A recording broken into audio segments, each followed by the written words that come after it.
Hoje, como costumeiramente nós fazemos, irmãos, foi um domingo onde nós tivemos a ceia em comunhão com os irmãos. E como é interessante e ao mesmo tempo prazeroso estarmos juntos aqui de manhã, nós podemos compartilhar do pão, do vinho, podemos depois fazer uma confraternização entre nós, onde o irmão Ali se dispôs a ter as ideias boas deles, gastronômicas. Comemos uma bela feijoada. E é interessante como existem na nossa vida os sentidos que Deus nos deu. Quando eu falo em sentidos, eu digo visão, tato, audição, olfato. Nós sempre somos marcados por fatos que muitas vezes estão ligados aos nossos sentidos. Então, por exemplo, quando você pensar agora numa feijoada, talvez você vá lembrar da feijoada que você comeu aqui hoje de meio-dia. Ou então, quando você pensa num belo churrasco, já vem aquele gosto da picanha ou da costela. E tantas outras coisas são assim na nossa vida. Quando nós pensamos, por exemplo, em algum campo, algum bosque florido que você possa já ter ido, você talvez lembre do cheiro daquele campo. Ou então, nós fomos no retiro e eu me lembrei que quando nós éramos pequenos, eu e minha família, nós íamos para o interior onde tinha vaca, cavalo e aquele cheiro peculiar de esterco que a gente lembra da fazenda. E quando nós fomos lá no retiro, a primeira coisa que veio à mente quando nós sentimos aquele cheiro, eu, irmão Lucas, pastor, com as crianças, foi me trazer à memória aquilo que já tinha ficado gravado na minha mente. E nós somos assim. Muitas vezes as nossas memórias nos trazem sensações de todos os tipos: gosto, tato, paladar, visão. Eu gostaria de ler com vocês a carta de Paulo aos Coríntios, do capítulo 2, dos versos 15 e 16, que diz assim: porque nós somos para com Deus o bom perfume de Cristo, tanto nos que são salvos como nos que se perdem. Para com estes, cheiro de morte para a morte, para com aqueles, aroma de vida para a vida.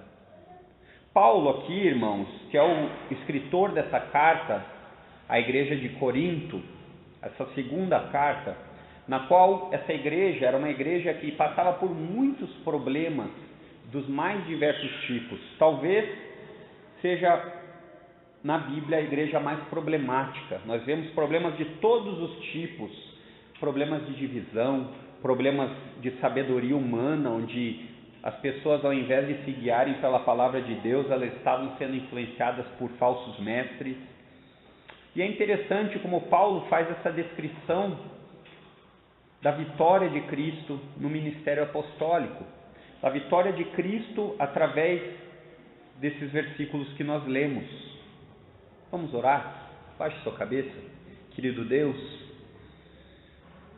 ajuda-nos a compreender que todas as pessoas têm uma fragrância, têm um cheiro, e que nós possamos ter cheiro de vida para contigo através do teu Filho Jesus. Amém. É interessante, irmãos, que nesse texto fica muito claro que todas as pessoas da face da terra que viveram, que vivem e que viverão, elas têm uma fragrância diante de Deus. Elas têm uma apresentação diante de Deus. E é interessante de ver que tudo isso está relacionado com Cristo. Se você tem a Cristo, você tem uma fragrância. Se você não tem a Cristo, você tem outra fragrância. O homem e a mulher que tem uma vida cristã, ele vai demonstrar essa fragrância por onde quer que ele passe. A gente canta as músicas em todos os lugares, do mais profundo lugar que você vá, na terra, no mar, em qualquer lugar, louvado é Deus. E assim é a mesma ideia. Todas as pessoas, por onde quer que elas passem, elas vão ter uma fragrância para as pessoas e para Deus. E é interessante que na vida cristã, as pessoas conseguem ser um bom perfume diante de Deus. conseguem ter uma boa fragrância diante de Deus. É interessante lembrarmos e pensarmos que todos aqui provavelmente já tiveram algum tipo de perfume, devem ter, se não tem já tiveram, e como o cheiro ele é marcado, né? As pessoas se acostumam a usar determinados perfumes e muitas vezes quando a pessoa está chegando, a outra pode falar, lá vem o irmão Fausto com o seu perfume bom, tal perfume, às vezes a gente vai lembrar da fragrância, e algumas outras talvez não gostem daquele perfume que o irmão está chegando, mas uma coisa indiscutível, todos sentem o perfume do irmão. E é interessante vermos que existem vários tipos de perfume, perfumes originais e perfumes falsificados. E a fragrância que é mais absorvida no corpo, aquela que fica mais tempo, é de perfumes originais. Muito mais tempo, as cópias, elas apenas trazem a lembrança daquele perfume original. A segunda linha, né, as falsificações, elas não têm o mesmo efeito. E é assim, queridos, que a vida cristã deve ser. Ela deve ser original, ela não deve ser falsificada. Ela deve estar ligada à verdadeira fragrância. Ela deve estar comprometida com o cheiro de vida. E como nós sabemos disso? Nós sabemos disso através da palavra de Deus, através do estudo da palavra de Deus, como nós devemos ser, e não através das nossas suposições, crenças e tradições. Porque todos nós somos ensinados pelos nossos pais ou não, mas alguém nos ensina.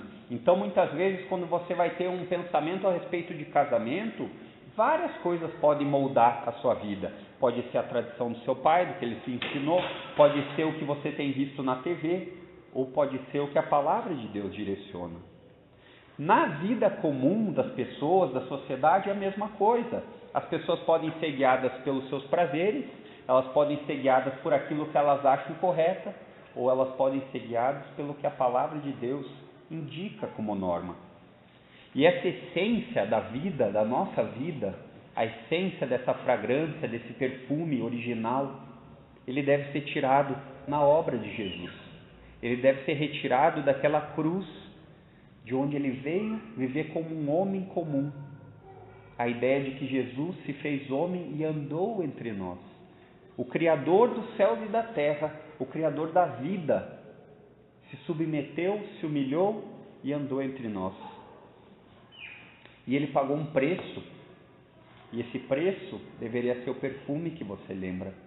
Esse preço, esse aroma de morte, para que você pudesse ter vida. É um alto preço que Jesus pagou. E em comparação ao perfume, do cheiro, quando você usa o seu perfume importado, original ou de segunda linha, ele não dura mais do que 1 ou 2 dias. Mas a fragrância que Cristo trouxe na sua morte na cruz lhe dá vida eterna. E essa diferença deveria ser, sim, comemorada e vivenciada por todos nós. Aqueles que não têm Jesus, como Paulo diz, notem no verso 15 que ele diz assim: porque nós somos para com Deus o bom perfume de Cristo. Quando ele diz nós, ele está dizendo os cristãos, aqueles que faziam parte da igreja que estavam em Cristo. E aí ele diz assim, que o perfume de Cristo, ele tem cheiro em todo mundo. Ele diz assim, tanto nos que são salvos, como nos que se perdem. Então, todas as vezes que você pregou o Evangelho a alguém, falou de Jesus, escutou o Evangelho, isso teve um cheiro. E às vezes a gente pensa, por que será que essa pessoa, eu falo para ela de Jesus, eu explico para ela de Jesus, eu provo para ela que Jesus realmente existiu. E por que será que essa pessoa não se convence? Porque o cheiro que ela tem tido como fragrância é morte diante de Deus. E aí Paulo explica no 15. Na verdade no 16 ele diz, para com estes quais? Os que ele falou por último, os que se perdem, cheiro de morte para a morte.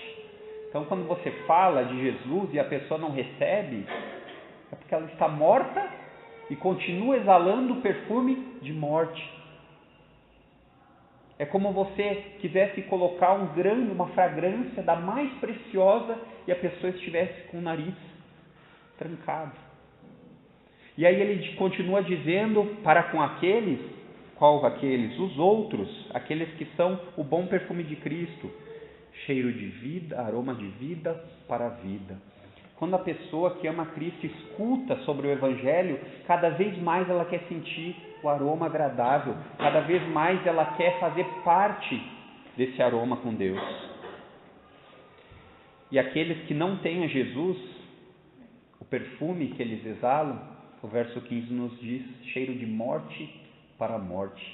Pense no cenário da morte, pense no enterro, pense num velório, quando você vê aquela pessoa sem vida, não pode mais se mexer, e quando você pensa que aquela pessoa um dia andou entre nós, conversava com você, a ponto de você olhar para ela e dizer, mas fazia 5 minutos, fazia um dia, eu falei com ela ontem, e agora ela está morta. Só que essa morte que dura eternamente, não é imaginada pelas pessoas, que não se resume a pessoa descansar quando ela morre, mas se resume sim a talvez ela está morte para a morte. Quando ela morre, aí que ela começa realmente a sofrer, aí que ela começa realmente a ter todo tipo de tortura. Romanos 3,23 diz que todos pecaram e estão destituídos da glória de Deus. Todos estão mortos em seus delitos e pecados. A diferença é que existem alguns desses mortos, todos estão mortos espiritualmente, mas a diferença é que alguns desses mortos, a fragrância é agradável. E quando eles escutam sobre esse Cristo, eles passam da morte para a vida. Não por causa deles, mas porque eles entendem que precisam desse Jesus. Eles não entendem apenas no cérebro, intelectualmente, que eles precisam desse Jesus. Eles sentem os seus corações ardendo, como se alguma coisa errada estivesse acontecendo. Então eles entendem que de fato alguma coisa errada está acontecendo. Eles estão mortos para com Deus. Mas então, num ato sobrenatural, Deus vem, invade aquele coração duro, tira e coloca um coração que começa a se importar com o Senhor, que começa a entender que Jesus é sim Deus. E essa é a grande diferença, a vida espiritual. Afinal de contas, nós somos alma e corpo. Somos alma, corpo e espírito. Nós não podemos apenas viver com o nosso corpo e a nossa alma separadas. Nós não iremos ser, depois da nossa morte, apenas almas penadas. Nós vamos viver com um corpo. E aqueles que não têm Cristo, é interessante, irmãos, que todos acreditam em Deus, quase que sua totalidade. Você vai falar com eles, eles dizem, fica com Deus. Ou você vai fazer alguma coisa, eles dizem, vai com Deus. Mas quando coloca Jesus na parada, é aí que o negócio muda completamente. Conhecer a Jesus é relativamente fácil. Mas querer viver como Jesus, 1 João 2,6, aquele que diz que está nele deve andar como ele andou, aí complica, porque as pessoas querem um Jesus histórico, que viveu na história, mas que supra suas necessidades físicas e momentâneas. Passando hoje na porta da Universal, eu li bem grande, lá estava escrito assim, pare de sofrer.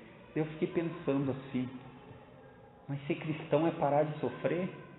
Não, não é parar de sofrer, mas é sofrer com motivo. Essa é a diferença, mas quando você se torna cristão, você não para de sofrer, porque muitas vezes seu filho na escola vai ser ridicularizado porque ele é cristão, crente. Muitas vezes você no seu trabalho vai ser escanteado porque você não faz parte do grupinho que faz fofoca, ou então daquele que leva uma vantagenzinha do seu chefe, que tira uma cópia de xerox e não conta. que pega uma caneta e leva para casa. E aí vão várias outras pequenas coisas. Elas não estão interessadas, essas pessoas que querem resolver seus problemas físicos, em resolver seus problemas espirituais e nascer de novo, como disse Jesus a Nicodemos. Você pede para a pessoa, você acredita na Bíblia? Alguns falam, eu não acredito porque ela foi escrita por homens. Aí outros falam, eu acredito em parte. E outros ainda acreditam, ou mesmo quando não acreditam, eles demonstram algum respeito. Eles dizem, não, é um livro sagrado. Mas é quando você abre ela e mostra as coisas que estão escritas, sabe que cheiro que ela tem para aqueles que não têm a Cristo? Morte. Aí você mostra na Bíblia que sem Cristo não adianta ser bom o suficiente, não adianta construir hospitais, não adianta fazer ruas asfaltadas para o povo, porque sem Cristo diante de Deus é morte. Por que eu vou abrir de mão de todos os prazeres que eu adquiri até hoje? Por quê? Se está tudo tão bom, eu não faço nada de muito errado. Porque a Bíblia diz que é necessário realmente morrer com Cristo e ressuscitar com Ele. Gálatas 2:20. Já estou crucificado com Cristo e vivo não mais eu, mas Cristo vive em mim. E a vida que agora vivo na carne, vivo na fé do Filho de Deus, o qual me amou e se entregou a si mesmo por mim. Isso é vida cristã. A vida cristã é feita disso, de entender que Cristo nos amou tanto, que deu a sua vida por nós. Quantos artistas famosos que você talvez goste, quantos jogadores de futebol que talvez você admire, quantos cantores que muitas vezes nós achamos o máximo, seriam capazes de fazer isso por nós, te dar a vida para que o seu pecado fosse perdoado. E é triste de ver como a maioria das pessoas são religiosas. E eu vou explicar o que eu quero dizer quando eu digo religioso. A religiosidade da pessoa, ela está comparada com o nível horizontal, ou seja, dela comparado com os outros. Então ela olha uma pessoa bêbada do lado dela, ela diz, esse aqui eu sou bem melhor que ele. Aí ela olha outra pessoa que rouba grandes quantias, e aí ela diz, eu não roubo desse tipo. Isso é religiosidade. A religião é isso. Ela distingue pessoas boas o suficiente para seguirem e pessoas que não são tão boas. Mas não concordem com isso, irmãos. Eu não estou falando que eu concordo. A diferença do cristianismo é que ele abomina isso. O cristianismo não diz, esse é bom o suficiente para seguir, então vem. Esse não é bom, fica lá. Não, o cristianismo diz assim, não existe nenhum bom. São todos perdidos, estão indo terrivelmente para a condenação eterna. Mas aí o cristianismo diz que alguns desses que entenderam que eles estão perdidos, eles se arrependem da maneira que eles viviam. E isso chama-se conversão. E eles passam agora a não ser mais senhores da sua vida. A fragrância da mensagem do Evangelho, dizendo que veio o Senhor Jesus morrer pelos seus pecados, faz diferença. Agora eles aceitam ser discípulos de Cristo. E quando eu falo aceitam, eu não estou dizendo fazer uma oração no final de uma pregação, dizer quantos aceitam seguir a Jesus, quantos aceitam Jesus como seu Senhor. Aí as pessoas dizem, eu aceito, tem uns que aceitam 25 vezes, todo culto ele vem para frente aceitar. Mas muitas vezes sequer entendeu o que falou. Confessar Jesus é ter uma vida cristã verdadeira, uma vida cristã original, não uma vida cristã falsa. Confessando Jesus com a sua vida, com as suas atitudes. Existe uma grande diferença, irmãos, entre mudar de opinião e mudar de maneira de viver. Porque muitas vezes a gente concorda com as pessoas que nós estamos errados, mas nós não fazemos nada. O pastor Fernando aqui pregou a carta de Tiago e Tiago fala sobre isso. Quando a palavra de Deus é aberta, ela é pregada, ela é como um espelho, ela mostra que você está sujo, ela mostra que você acordou com remela no olho, com o nariz sujo, e aí você, em vez de fazer a limpeza, você simplesmente vira as costas e diz assim: não, está tudo tranquilo. Você não lembra mais que você estava com aquele problema. A palavra de Deus mostra que você tem problemas, e a diferença é o que você vai fazer com isso. A vida cristã não é alcançar a salvação por obras ou por rituais. Então eu venho todas as vezes aqui na igreja, nos domingos, eu não falto um domingo, e aí eu digo para as pessoas que eu sou crente, mas lá fora não existe mudança. Ou faço várias procissões para agradar a Deus, passo a vida inteira, o ano inteiro, devasso, aproveitando tudo que eu posso da minha vida, logrando as pessoas, fazendo coisas erradas. E aí num determinado dia eu me junto com mais de 200 mil fiéis e vou caminhar, como se Jesus não tivesse sido pregado na cruz por você. Quando eu faço isso, eu anulo a cruz de Cristo pelo ritualismo vazio. Isso é ritual, coisas que as pessoas continuam fazendo, mas sem significado. Em outras palavras, isso poderia te chamar legalismo. Eu faço coisas para que Deus me aceite, só que isso nunca vai acontecer. E uma grande parte do povo evangélico faz isso hoje.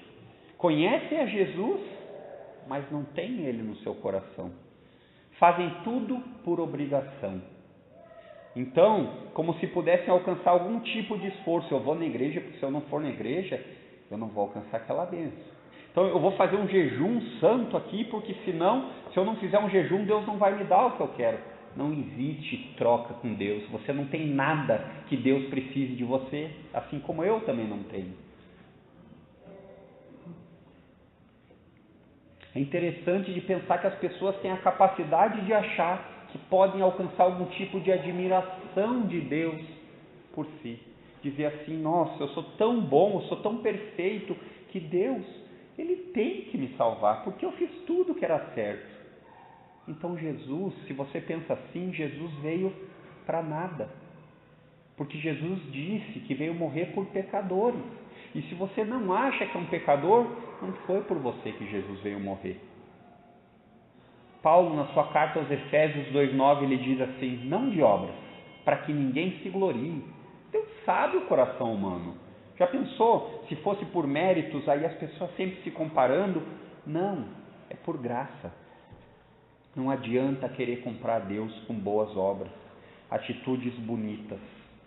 Tudo isso que eu estou falando se resume se você de fato está realmente em Jesus. Se você de fato tem uma aliança, uma união com Jesus que não pode ser mais quebrada.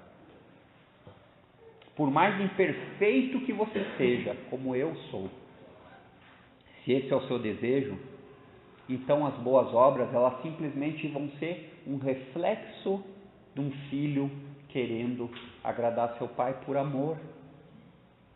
Não que o pai vá o amar mais porque faz apenas boas obras, mas porque o filho ama tanto e quer demonstrar isso com uma vida obediente.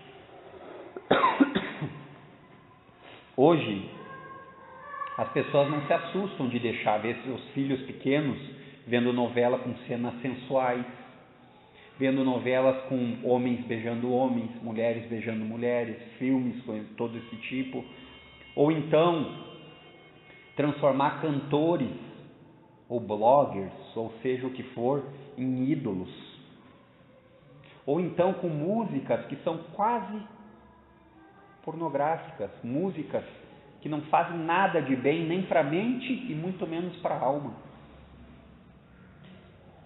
E outra coisa é crianças pequenas falando palavrão, né? As pessoas dão risada, olha que bonitinho, e ele falando palavrão e achando lindo. Aí depois de alguns anos, essas crianças mal ensinadas, sem princípios, são aquelas que vão constituir a nossa sociedade. O incentivo que a televisão dá de, se não deu certo, separa, ter dois casados, ter casamento, mas ter outra mulher não tem problema, porque o homem ele tem que ser, porque ele é um macho alfa, o homem tem que se posicionar como o cara, e a mulher então não pode ficar para trás. Por quê? Porque hoje o mundo também é das mulheres, e se o homem pode, por que a mulher também não pode? Mas tudo isso é cheiro de morte para Deus. Hoje, a ideia do casamento é um contrato tão mal feito, que o divórcio é natural. É tão mal feito que é fácil quebrar esse contrato. O casamento ele passou de uma união com Deus e com o cônjuge para um contrato. E tudo muito aceitável pelas pessoas.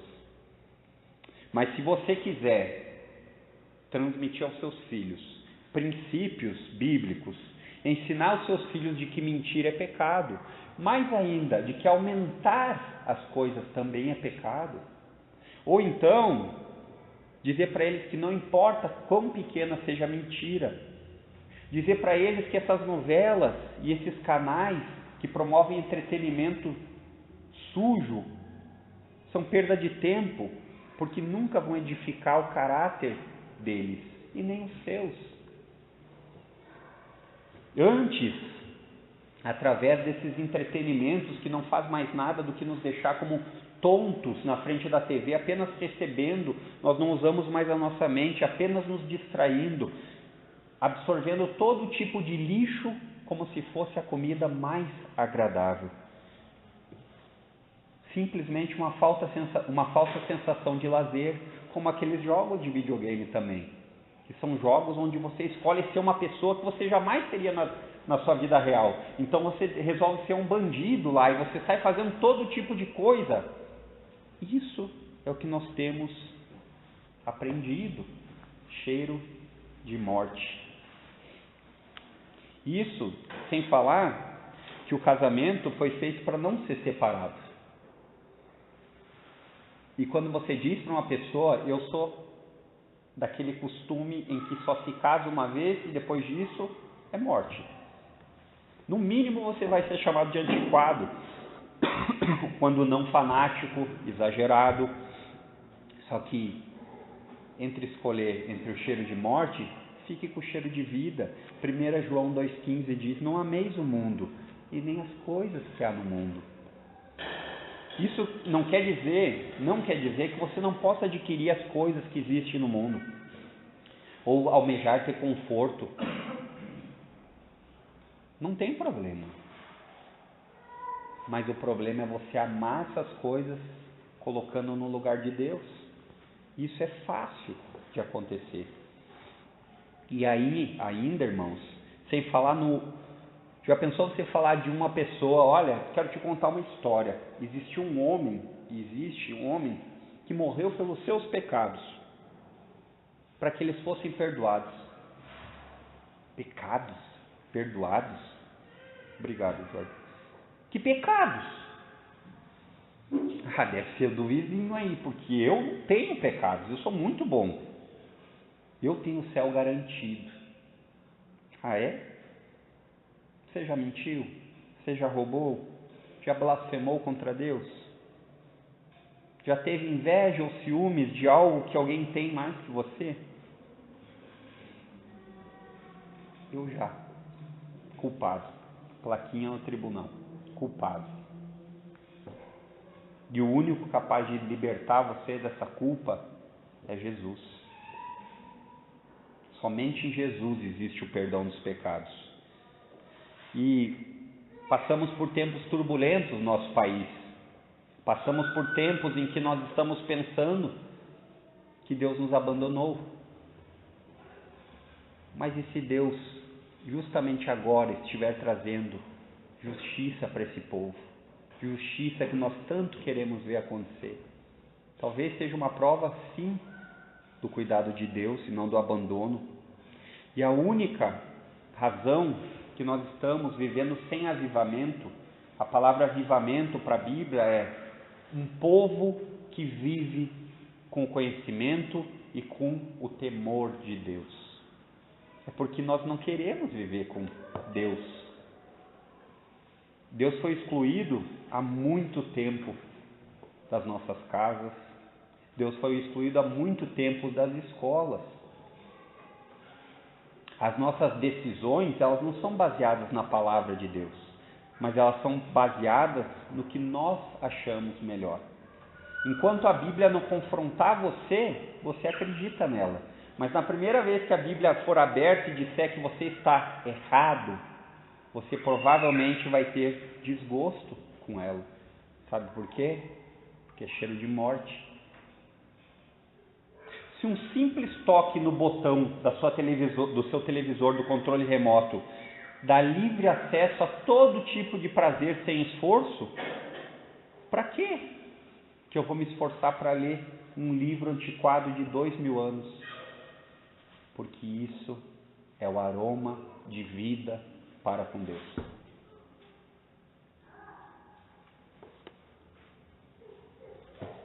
E essas pessoas, irmãos, que gostam tanto desse entretenimento, as estatísticas sobre quantas pessoas morrem no mundo por minuto são muito alarmantes. Agora imagina que nós estamos apenas uns 20, 30. E se nós pensássemos que aqui desses 30, 2 apenas iriam para o céu e os outros todos iriam para o inferno. E você pensar que o inferno é real e que ele de fato vai trazer sofrimento e tortura eterna. Isso não dá vontade de falar para as outras pessoas que você ama? Agora imagine isso em múltiplos verdadeiros, ou seja, em quantidades mundiais, bilhões de pessoas. E a cada dia morrem milhões de pessoas. Vamos pensar em 1 milhão de pessoas. Desse 1 milhão de pessoas, 90% indo a passos largos para o inferno. E das pessoas que já viveram e que morreram no inferno. E aquelas pessoas que você ama e que talvez você nunca tenha falado do cheiro de vida para o inferno. Se nós de fato nos importássemos com a vida daqueles que nós amamos, nós iríamos falar da fragrância de Jesus. Eu prefiro até, queridos, que hoje vocês aqui me achem duro ou até estejam achando difícil de escutar. Mas eu prefiro até mesmo que vocês me odeiem, mas que vocês estejam no céu comigo. Do que encher a cabeça de vocês com coisas prazerosas, coisas do tipo, como ficar rico em 10 dias, ou os 10 passos para arranjar o marido perfeito, ou os 15 passos da simpatia do sal.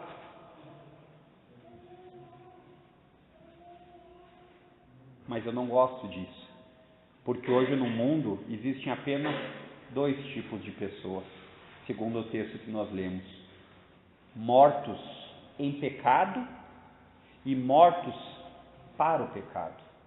Existem aqueles que estão mortos dentro do pecado, e existem aqueles que estão mortos para o pecado. Eles não querem mais essa vida. Qual desses 2 vocês, fazendo uma autoanálise, pensam que se parecem mais? Dos mortos para o pecado ou dos mortos em pecado? A Bíblia conta uma história muito interessante de um homem chamado Estevão, que era um homem cheio do Espírito de Deus, um homem que fazia milagres e maravilhas. Quem já leu e ouviu sobre Estevão vai reconhecer isso que eu falei. Porém, muitos crentes se esquecem que esse mesmo Estevão, que era homem cheio do Espírito de Deus, que fazia milagres e maravilhas, foi apedrejado até a morte por servir a Cristo. Talvez não seja essa mensagem que você queria escutar. Venha para cá e acabe com o seu sofrimento. A vida cristã, ela se resume em saber que nem sempre o dia vai ser fácil. Pelo contrário, pode esperar que seja difícil, porque o mundo jaz no maligno. 1 João 5,19, sabemos que somos de Deus e que o mundo jaz no maligno. Então não é que as coisas ficam difíceis, elas já são difíceis para o verdadeiro cristão. porque ele sabe que o caminho que ele tem que percorrer até a cidade celestial é um caminho estreito, um caminho onde ele tem que passar sozinho, diferente dos atalhos que o mundo oferece hoje. Na vida nossa, crentes, as decisões não vão ser fáceis. Porém, nós devemos se preparar para estarmos dispostos a sofrer por Cristo. A sofrer por Cristo. Quando a Bíblia fala, irmãos, sobre amar o próximo como a nós mesmos, será que nós entendemos de fato? Eu resumiria isso dizendo que amar o próximo como a você mesmo é não desejar para o outro o que você não gostaria de desejar para você. Você gostaria de ir para o inferno? Você gostaria que alguém lhe maltratasse? Você gostaria de que as pessoas mentissem para você? Então fale a verdade do Evangelho. Fale a verdade sobre esse perfume que traz cheiro de vida ou cheiro de morte. Não tenha medo de falar a verdade, porque isso é uma demonstração de amor. E se a pessoa, quando escutar isso, tiver cheiro de morte, você fez o que era necessário fazer. Então, muitas vezes, nós gostamos, sim, de julgar as pessoas como inferiores a nós. Essa pessoa não é crente, então ela não merece esse mesmo Deus que eu. Então, eu não vou falar de Deus, porque vai que ela é salva. Já pensou? Essa picareta aí vai ser salva? E aí a gente deixa essa pessoa no banco dos réus, como se nós pudéssemos definir quem vai ou quem não vai ser salvo. Ao invés de fazer como Estevão, que mesmo sendo apedrejado até a morte, ele ainda diz: Pai, perdoa, porque eles não sabem o que fazem. Agora, é claro que nós não podemos confundir isso com aceitar que as pessoas têm uma vida de qualquer maneira. A diferença é que ao invés de simplesmente julgar, nós devemos pegá-las pelas mãos e levá-las até o caminho certo. E saiba que para Deus é isso que Ele espera de nós. Que a gente realmente não tenha medo de falar. Muitas vezes a verdade de Deus não vai ser prazerosa. Muitas vezes não, na maioria das vezes.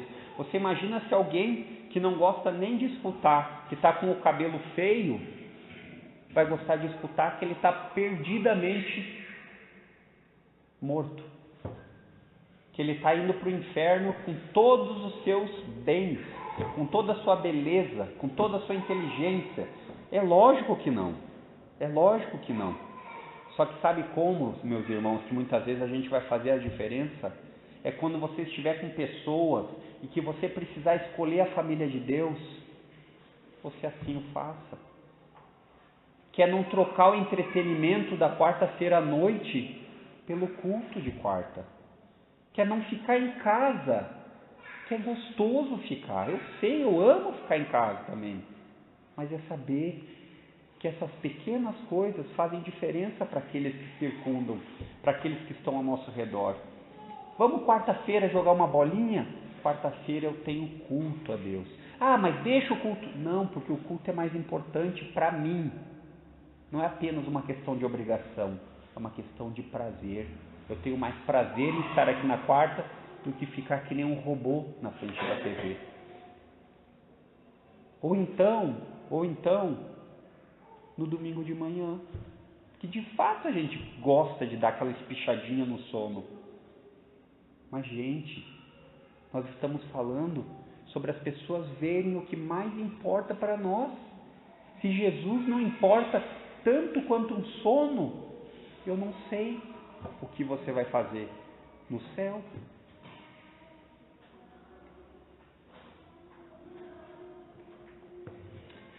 Pensem a respeito disso. E a pergunta que eu deixo para hoje, para cada um de nós aqui é: será que o mundo ele está crucificado para você? Ou será que ele o encanta? Vamos orar.